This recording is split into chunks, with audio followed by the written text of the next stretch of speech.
Hi you guys, so today we are going to be reacting to Graham Stephan. I just noticed he posted a video. It says the upcoming stock market collapse. He's a millionaire real estate investor, and it will just be interesting to see his perspective and the grounds as to why he believes there's going to be an upcoming crash, if there's going to be an upcoming crash. So just thought we'd come here and I'd show you guys this. I know we usually react to strategy, but this will be something cool for you to see. So let's get into the video. I have not seen it yet. I wanted to watch it with you all, so let's see how it goes.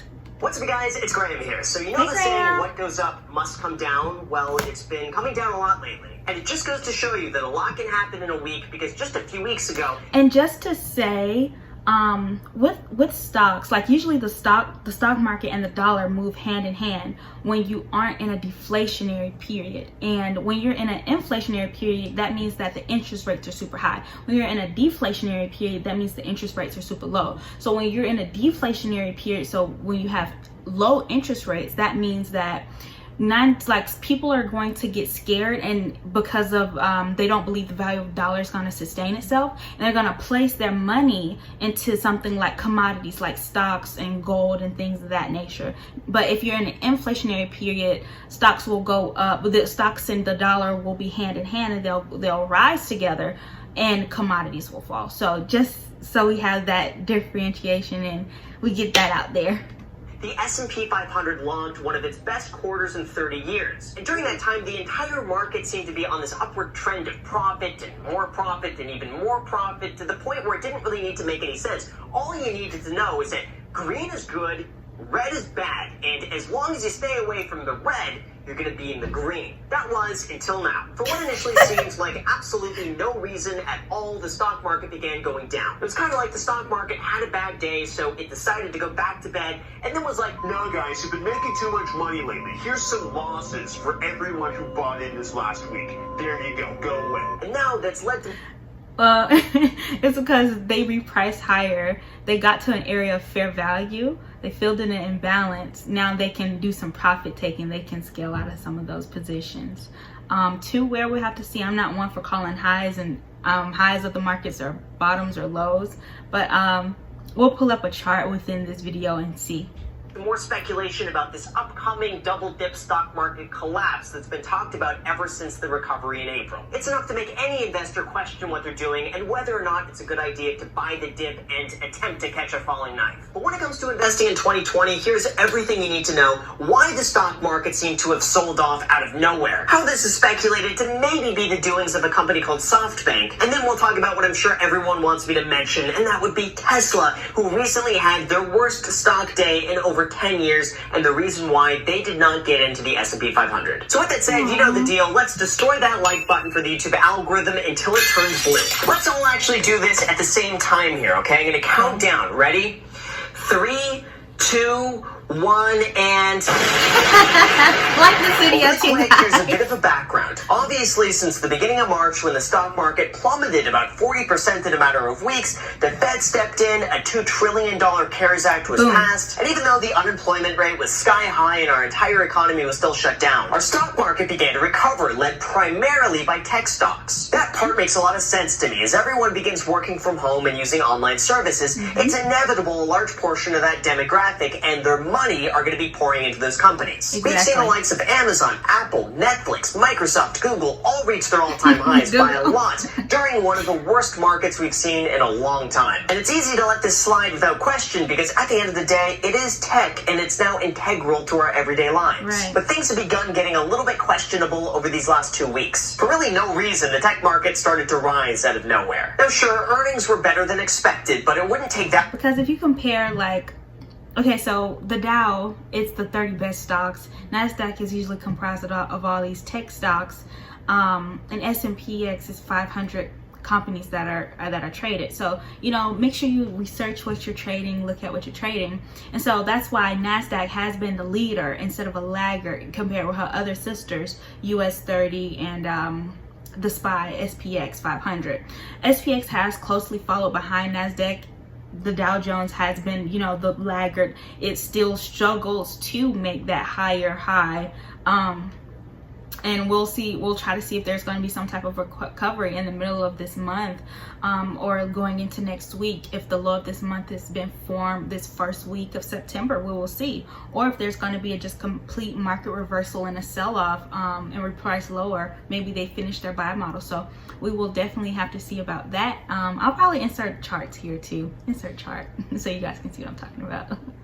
That much good news to send a stock price soaring 20% overnight. Like, just take a look at Nikola stock, which does not even have a working product, but just yesterday, they went up 40% in value on a deal with GM. And don't even get me started on Kodak. Anyway, that led a lot of investors to fear this irrational exuberance, led more so by the excitement of making money rather than the stock's actual fundamentals. And that then led to this article being published, citing that Robinhood investors need to be burned a little bit. Now, Warren Buffett has a really great saying when it comes to this and how to spot an irrational market. People start being interested in something because it's going up, not because they understand it or anything else. Exactly. And so when you start to see major news outlets start reporting all-time highs, that's when you need to step in. It's either, if you've been buying, take your scale out of your positions or take it off, because that signals like a lot of buyers or uninformed people are going to try to come into the market and buy things up,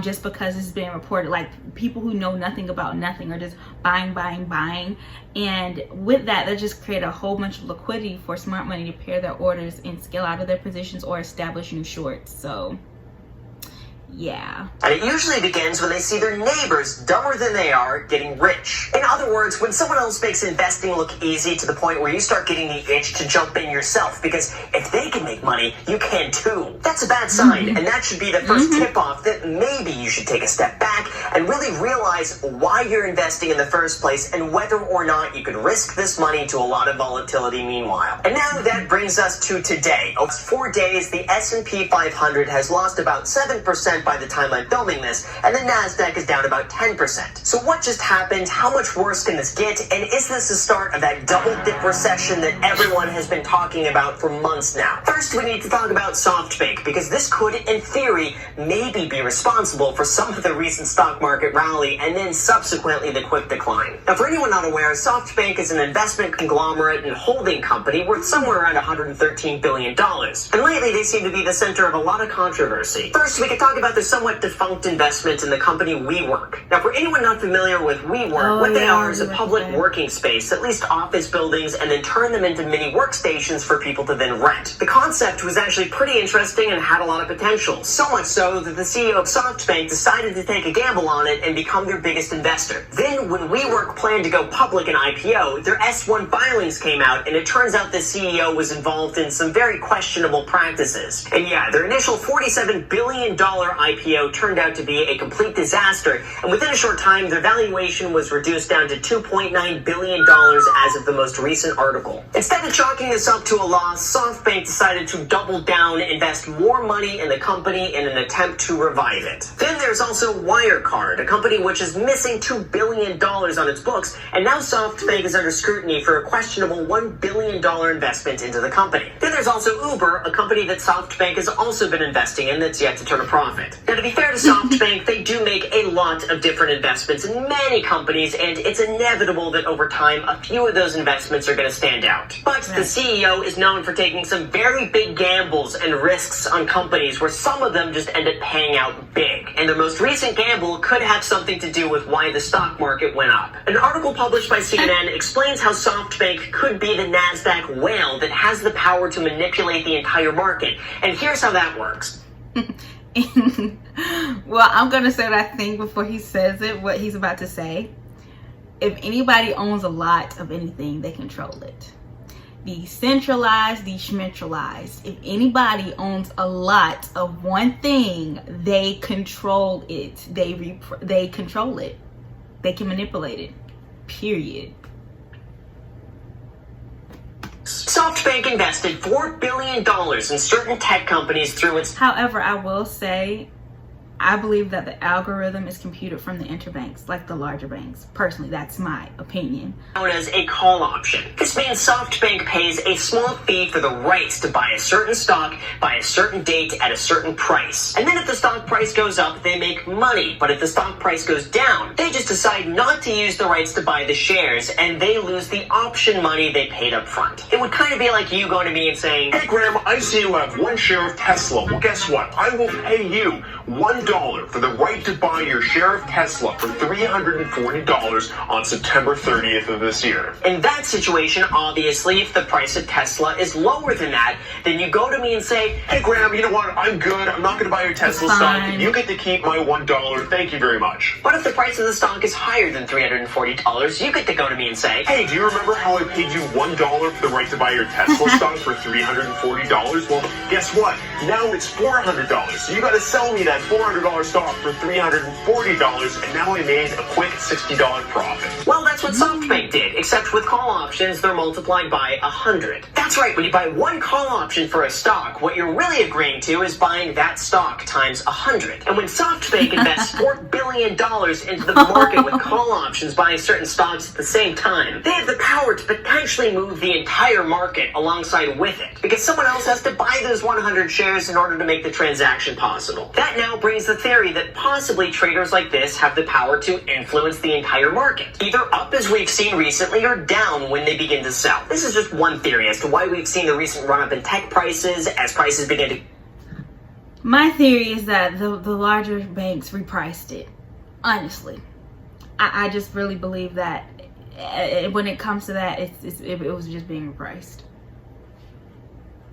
Go up, more people began pouring in, causing the price to go up even higher. More people poured in, causing that price to go up even higher. And then everyone else sees that you're making money in tech stocks, and they decide to buy in, boosting the price even higher. And then, of course, that also works in reverse. As soon as people begin selling and taking profits, people begin to panic, selling off their investment too, causing other people to sell off their investment. And then all of a sudden, it's a free fall just because everyone panicked out of nowhere. Of course, all of this is just a theory, but it's also important for you to understand how market psychology works, so you can be better prepared and know what to expect. That's why they now say we could be entering into a stock market correction where the market falls 10% from its previous high. Corrections like this are not uncommon, and they happen from time to time. And if anything, it's healthy for the market to pull back a little bit, people can cool down, and then the market could settle into a more clear trajectory and path. Now, as far as what you could do about it, honestly, I don't see it as that big of a deal, and I've been using this as a time to load up on even more S&P 500 index funds in the meantime. Here's the thing, for something like this, everyone just needs a little perspective. Like, just take a look at this. Even though the 5-day chart of the S&P 500 looks disastrous, we can move out to a 1-month chart, and all of a sudden, we realize that where we are today is the same place we were a month ago. Now, here's the real eye-opener. If we zoom out to a 6-month chart, that is the dip that so many articles are clamoring about. We saw a worse drop from June 8th to June 11th before everything began recovering and going back up in price. But in all seriousness, once you see the bigger picture, you start to realize that a 7 to 10% drop like this is nothing to panic about, it's nothing to worry about, and it's normal. And even if we zoom out even further over 5 years, this recent dip is just a blip in the radar, and it pales in comparison to many of the other routine drops that we've seen in the past. Now, I get it, this is not any sort of scientific, professional, technical analysis here. That's not the point of this. Instead, it's just for you to realize that drops like this are normal, and it's nothing to panic about. As long as you plan to hold long term, just see any dips like this as a flash sale. Just buy more, hold long term, and in the bigger picture, it doesn't really matter. And who knows if the market's going to go down right after I post this video, or if it's just going to go up by the time it's posted. No one knows except maybe SoftBank. Well, guys, I'm editing this right now, and it went up. So for that reason, the only strategy that we can employ is just to buy consistently as normal, hold, that's it. However, if you're investing in risky stocks with no knowledge about what you're investing in, with the only intention of trying to make money as fast as possible, then yeah, you're probably best off selling your investment now until you have a better understanding and better grasp of what it is you're really investing in and why. Only invest in index funds and stocks you really understand the fundamentals of, and that would apply to 99% of you.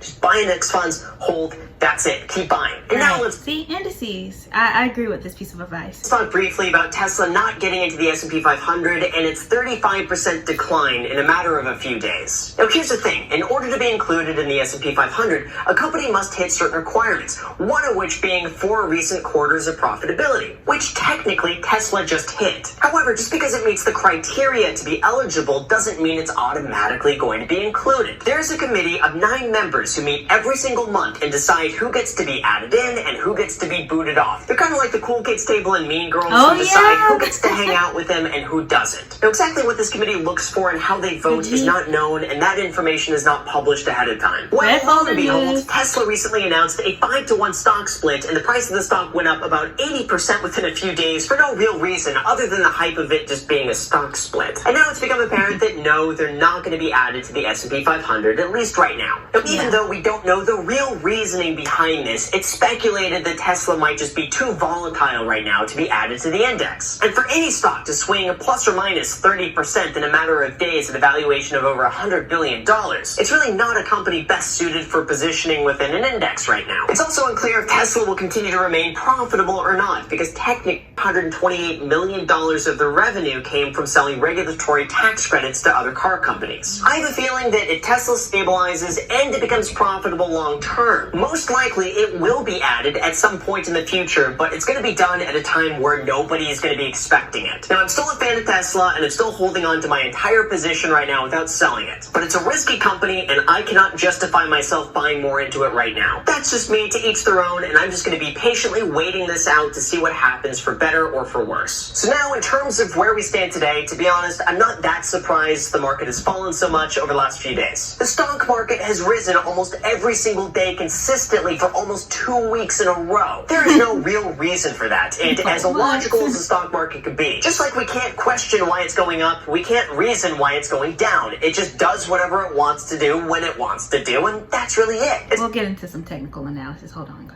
It's really up to us to enjoy the ride and have fun watching it. But like I said, at the end of the day, the only thing we could do is buy and hold. Now, yes, technically the fundamentals behind some of the recent valuations of tech companies have been absolutely atrocious, but they've never fully made sense. And a company like Amazon has always traded above its worth for many years now. That's why there's the saying, the market can remain irrational longer than you could remain solvent. And keep in mind, the SoftBank explanation is a really fun theory to think about and talk about, but who knows how much that actually influenced the market, or if they just bumped it up enough to get people to buy in, who caused more people to buy in, and then all of a sudden it's self-fulfilling. The point of this video is really just for you to see the bigger picture and see that dips like this are normal and nothing to worry about. As long as you're a long-term investor, you're properly diversified, you consistently buy over time, and of course you smash the like button for the YouTube algorithm, you're going to be totally fine and well on your way to one day becoming a mini Warren Buffett. So with that said, you guys, thank you so much for watching. I really appreciate it. As always, make sure to destroy the subscribe button and the notification bell. Also, feel free to add me on.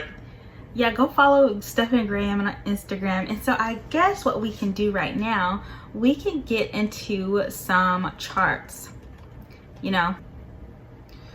So right now, what I'm just showing you guys is the most recent trading range that US30 has been in. We recently filled in this volume imbalance. This was, I believe, this is a daily objective, but if we go out longer term, we just hit a monthly rejection block. Could we be making the low of the month? That's a possibility. Could we be seeing more of a decline? We have to wait and see. But I do know right now, a couple well-informed traders are quite bullish on the dollar. I don't know if they're bullish on the dollar long term. If they are in this deflationary period of the market cycle, then that means that stocks will go down, because now strength is being seen in the dollar again. So I do want to see, I am waiting for a certain level in price if I am to do anything, to see something like some type of responsiveness. I'm just notating this. But yeah, I have been dabbling and looking into NASDAQ and SPX this month of September, guys. I know, something new, something interesting, something else to look at. But yeah, just looking at this, basically what's happened is that this volume imbalance was filled in. What else do we have up here? We have a weekly level.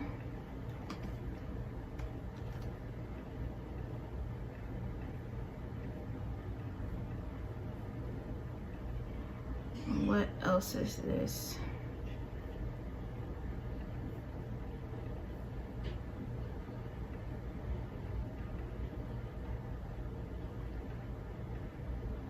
that was over here.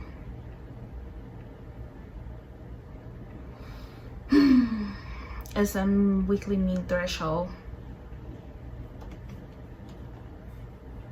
All right, you guys, so I decided to take myself out of the equation so you could see the chart a bit clearer.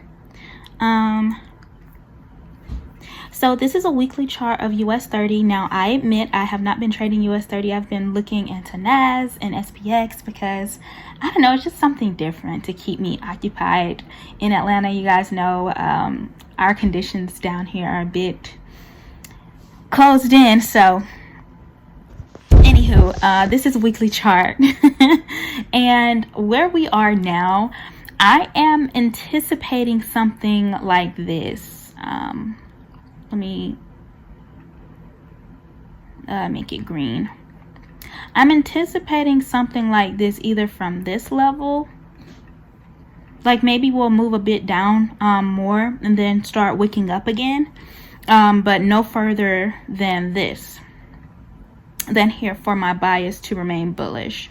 But I do think people are calling this a market crash. It's crashing, and I don't know if it's because I'm a trader, but when these declines are kind of just candlesticks to me, and I don't know if that's insensitive to say, but since we're all traders here, I feel like we can all attest to that feeling, right? But anywho, this is what I am expecting. You guys see my monthly to weekly multiple time frame analysis levels are drawn out here, the responsiveness that has happened from these levels, and yeah, so this is what I'm essentially expecting. Maybe this week we can push downward more to here, or even I'll take it here, but and then start moving up. That's what I'm expecting, because there's still unfinished business over here.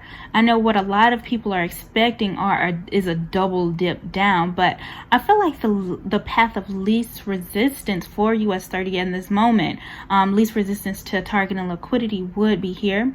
Now, we did just fill in an imbalance, a volume imbalance. This is a hallmark of ICT. He just talked about this in his most recent video, volume imbalances. And basically that's when, like, you see the open of this candle right here, and you see the close of this candle and the open of this candle. It's a huge gap, and that left the imbalance in price. It recently just got filled in, but not all the way, just wigged there. But right here, we return to a weekly bullish order block. So I'm expecting, you know, if there's any more selling to have that's going to happen, we'll probably push down and then come up. That's what I'm expecting. Or even I'll take this. But before I switch gears and say we're in bear markets, discount objectives would have to completely disappear from the chart. And as you guys can see, we haven't even really tapped into the discount levels that are here, the discount higher time frame levels that are here. But I am going to take this away so you guys see my bias, you know what I'm going for. But recently, although, like, you know, nobody wants to see a decline, I'm a bullish stocks girl, a bullish index girl. I have to give what the markets give me. So if at 9:30 in the morning I'm at my premium objectives, then I have to, you know, you have to place a sell. It's not what you think, is what the market gives you. And that's what I have been having to take until at least we trade down to a level of discount. It returned to this old high over here, this daily old high. We are here, and we did push down here. So, you know, if we were to decline a bit more, that's expected, that's fine. But essentially what I'm looking for is a slight decline and a push up. So that's my hand. These are my cards. I showed you guys my hand. If you agree, comment below. If you disagree, comment below as well. Nice, lovely learning environment, and I hope this video helped you guys out. I'll talk to you later. Bye, guys.